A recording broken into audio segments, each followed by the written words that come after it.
Assalamualaikum warahmatullahi wabarakatuh. Saya Rizky Nadia Putri, seorang mahasiswa IAIN Langsa jurusan Pendidikan Bahasa Inggris di Fakultas Tarbiyah. Selamat datang di podcast saya yang berjudul Budaya Nongkrong di Coffee Shop bagi Pemuda di Era Sekarang.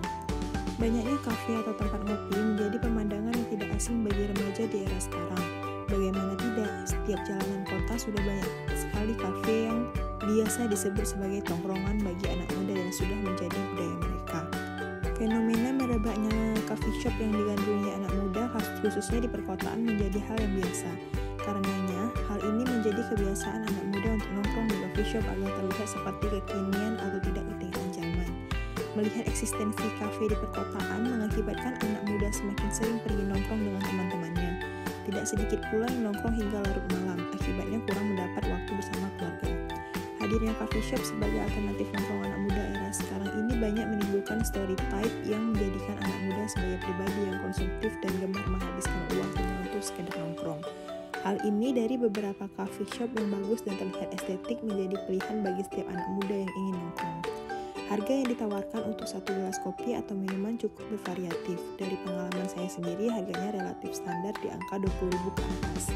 Memang bagi setiap anak muda zaman sekarang, kebiasaan nongkrong di coffee shop menjadi rutinitas yang perlu dilakukan untuk mengatasi kebosanan atau rutinitas sehari-hari, atau akibat dari lelahnya tugas yang menumpuk.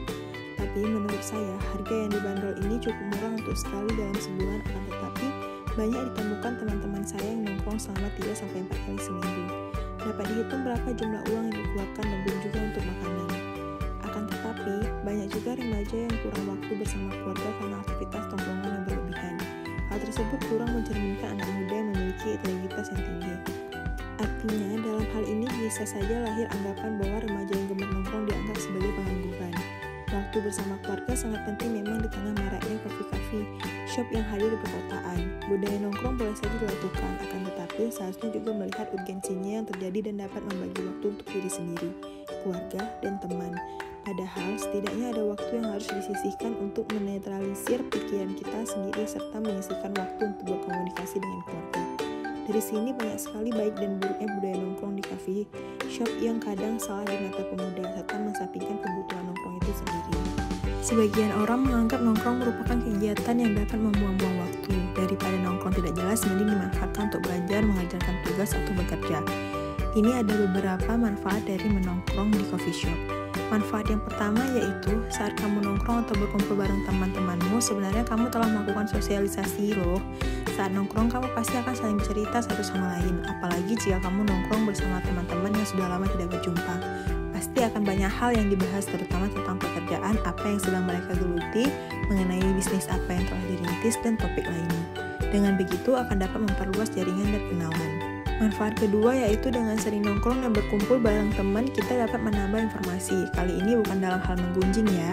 Berbagi informasi di sini bermaksud untuk menambah wawasan dan pengetahuan.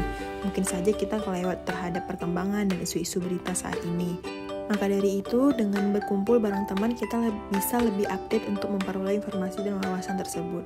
Selain kedua manfaat tadi, berkumpul bareng teman bisa sebagai ajang untuk menghibur diri dan memotivasi satu sama lain.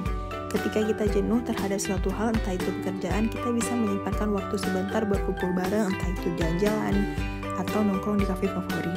Dengan begitu, lelah kita akan sedikit menghilang. Selain itu, dapat menjadi ajang memotivasi diri. Mungkin saat ini ada teman yang sedang mengalami masa sulit, dengan memberikan masukan atau motivasi berdasar pengalaman bisa dapat menghibur dirinya. Manfaat selanjutnya dari sering berkumpul bareng teman yaitu dapat melatih kemampuan berkomunikasi kita.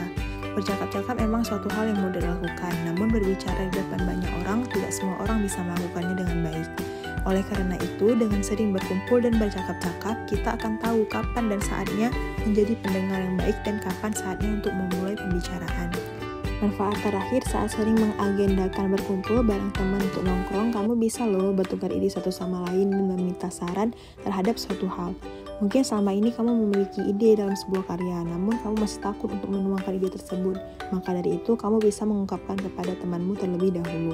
Kamu bisa meminta saran kepada mereka apa kekurangan dan kelebihan ide tersebut.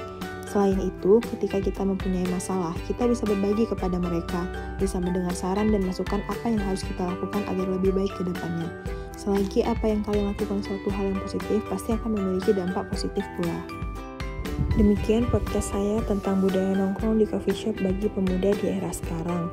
Terima kasih sudah mendengarkan. Assalamualaikum warahmatullahi wabarakatuh.